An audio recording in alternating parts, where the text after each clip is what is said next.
Hola clase. So I'm going to be giving you some examples of how to give directions out loud. I'm going to be going from the Oficina de Turismo to Cine Colón. Okay, here we go. Sal de la Oficina de Turismo. Camina derecho hasta la calle central. En la calle central dobla a la derecha y camina una cuadra y media. En la Avenida Patria dobla a la izquierda y camina derecho hasta la calle Boulevard. En la calle Boulevard cruza la calle. Camina media cuadra más y Cine Colón está a la derecha.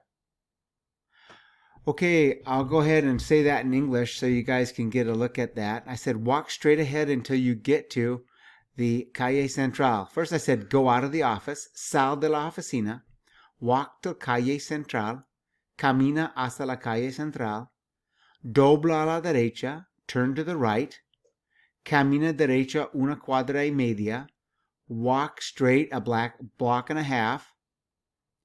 In Patria Avenue, dobla a la izquierda, turn to the left, walk straight until Calle Boulevard, camina derecho hasta la Calle Boulevard, cross the street, cruza la calle, camina una media cuadra, walk a half a block, camina media cuadra, and then the movie theater is on your right. El cine está a la derecha. Okay, I hope that helps you guys get an idea how to make these commands out loud. That's how you're going to be doing them. Okay, adios. I'm going to film one more in a second.